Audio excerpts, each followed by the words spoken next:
Kalau SPRM dah tapis sebelum dilantik, kenapa pimpinan kanan kerajaan tetap kena rasuah?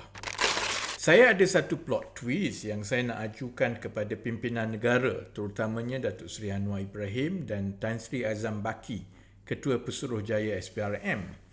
Baru-baru ini, negara dikejutkan dengan skandal rasuah bersabit perolehan Angkatan Tentera.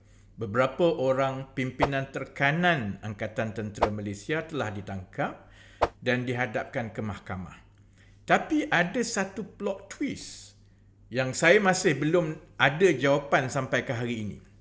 Masa saya jadi menteri dahulu, setiap lantikan yang melibatkan pegawai kerajaan perlu ditapis terlebih dahulu oleh SPRM. Ini bukan untuk lantikan kanan pun. Ada lantikan yang melibatkan grade 52, 54 pun kena tapis oleh SPRM. Tapisan SPRM ini memang syarat untuk kenaikan pangkat pun. Ini kenyataan media dari JPA sendiri dalam tahun 2017 yang mengesahkan perkara ini. Ini pula adalah Perkeliling Perkhidmatan Bilangan 7 tahun 2010 mengenai syarat pemangkuan dan kenaikan pangkat dalam perkhidmatan awam yang secara khusus menyebut sebarang kenaikan pangkat bukan sahaja perlu melepasi tapisan SPRM tetapi perlu juga mengisytiharkan harta. Nampak tak plot twist? Saya ambil contoh dua kes yang telah dibawa ke mahkamah setakat ini. Kes terhadap Tan Sri Hafizuddin Jantan.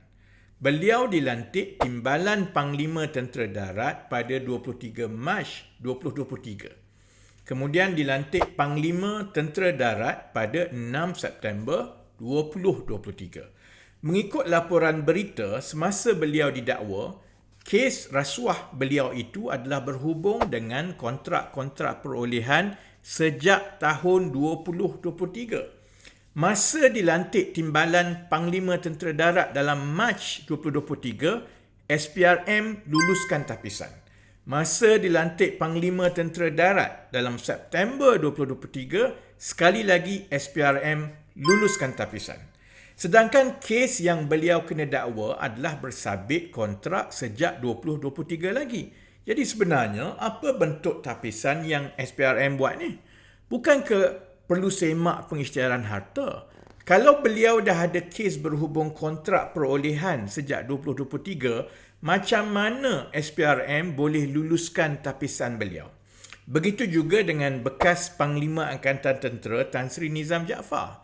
Dilantik pada 31 Januari 2025, maksudnya selepas tapisan diluluskan oleh SPRM.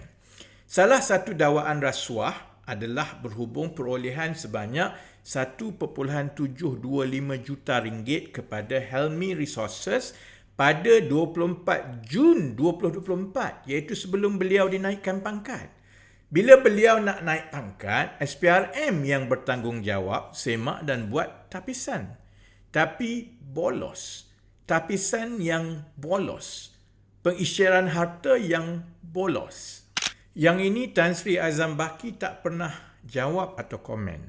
Bukankah kalau SPRM buat tapisan betul-betul, semua ini telah dikenal pasti awal-awal?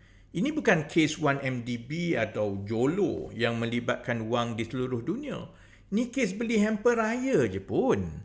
Tan Sri Azam Baki dengan gah keliling semua podcast tunjukkan dia berani lawan rasuah. Tetapi kita tahu prevention is better than the cure.